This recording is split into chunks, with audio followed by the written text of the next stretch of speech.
اللہ الرحمن الرحیم قال صادق علیہ الصلاۃ والسلام تزاوروا وتلاقوا وتذاکروا واحیوا امرنا۔ امام صادق علیہ السلام فرماتے ہیں کہ ایک دوسرے کی زیارت کیا کرو، آپس میں ملاقات کیا کرو، باہم بات چیت کیا کرو، ہماری باتیں ایک دوسرے کو یاد دلایا کرو اور ہمارے امر کو زندہ رکھو۔ یہ خانہ کعبہ ہے، رکن یمانی کے سامنے ہم بیٹھے ہیں اور جہاں سے مقام معراج بھی ہے، اور رکن یمانی جو جنت کا دروازہ ہے امام معصومین کے لیے، اس کے بالکل سامنے بیٹھے ہیں مستجار کے پاس۔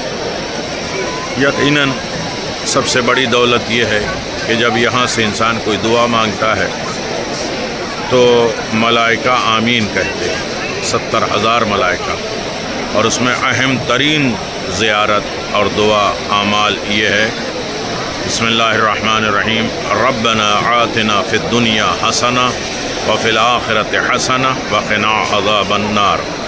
اول و آخر 3 مرتبہ صلوات پڑھ لیں تو یقیناً جو ہے وہ بہترین دعا ہے، اور اس پر اگر فرشتے آمین کہیں، فرشتے قبول کر لیں تو ہر حسنہ انسان کے میسر ہوگا، اور حسنہ ولایت علی ہے اور سیئہ بغض علی ہے۔ تو ہر رشتہ، ہر دعا، ہر مناجات قبولیت ہونے کا بہترین ذریعہ ہے ربنا آتنا فی الدنیا حسنۃ وفی الآخرۃ حسنہ وقنا عذاب النار۔ زندگی میں کامیابی کے لیے بہترین مجرب عمل خانہ کعبہ میں ہے، آپ سب کو اس کی طرف آمادہ کرتے ہیں۔ آیت اللہ شیخ حسن علی نخودی فرماتے ہیں کہ میں آپ کو ایک وظیفہ دیتا ہوں جس کی اہمیت یعنی علم کیمیا سے بھی بلند ہے، اتنی جلدی اثر کرتی ہے۔ کہتے ہیں کہ ہر نماز کے بعد 5 کام انجام دیا کرو، کوئی بھی نماز ہو، نماز کے بعد 5 کام کرنا ہے، آپ کے رزق روزی میں بے حساب برکت ہوگی۔ رزق علم، رزق برکت، رزق صحت، رزق اطاعت، رزق نافرمانی سے بچنا، اور بہت شفاعت، برکت، عقل، ہنر، صحت، سب چیزیں رزق ہے۔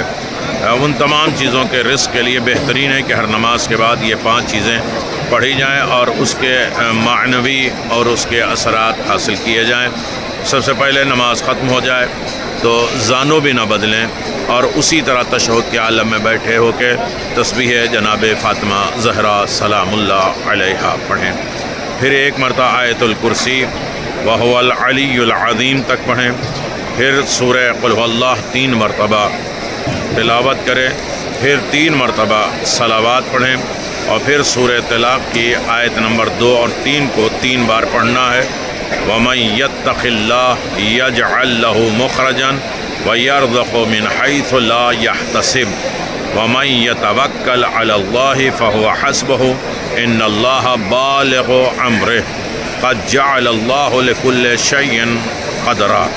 وہ کہتے ہیں آیت اللہ شیخ حسن علی نخودی کہتے ہیں کہ میرے پاس جو کچھ بھی ہے اللہ کی طرف سے عطا ہے، یہ 5 چیزوں کی وجہ سے ہماری زندگی میں برکت اور رحمت ہے۔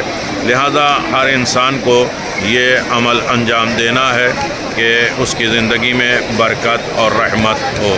اب یہ چاہتا ہے انسان، خانہ کعبہ سے بہترین دولت مل رہی ہے، یہ چاہتا ہے، امام جعفر صادق علیہ السلام فرماتے ہیں کہ بہترین نور، زندگی کا سب سے اہم ترین دستور، جو شخص چاہتا ہے کہ کسی غم، کسی سختی میں مبتلا نہ ہو، اسے چاہیے کہ یہ ذکر بار بار کرتا رہے، لا الہ الا انت سبحانک انی کنت من الظالمین، لا الہ الا انت سبحانک انی کنت من الظالمین۔ اللہم صلی علی محمد وآل محمد وعجل فرج آل محمد۔ زیادہ سے زیادہ دعا اعمال آل محمد کو ہدیہ کریں۔ یہ وہ جگہ ہے کہ جو رکن یمانی کے سامنے ہے، جہاں حکم ہے کہ زیادہ سے زیادہ امام زمان عجل اللہ تعالیٰ فرجہ الشریف کے ظہور کے لیے دعا کریں، اس لیے کہ خود امام زمان عجل اللہ تعالیٰ فرجہ الشریف یہیں آپ بیٹھے عبادت کرتے ہیں اور اپنے ظہور کی دعا مانگتے ہیں۔ ربنا آتنا فی الدنیا حسنہ وفی الآخرۃ حسنہ وقنا عذاب النار۔ لوگوں تک پہنچائیے، لوگوں کو آمادہ کریے، ایک نیکی بھی کر لیں تو انشاءاللہ آپ سب کی دعاؤں کو منزل کمالیت اور عروج مل جائے گی۔ اللہم صلی علی محمد و آل محمد۔ اپنے اپنے تمام مرحومین کے لیے یہ عمل کو ضرور کریے، انشاءاللہ مفید سے مفید تر ہوتا جائے گا۔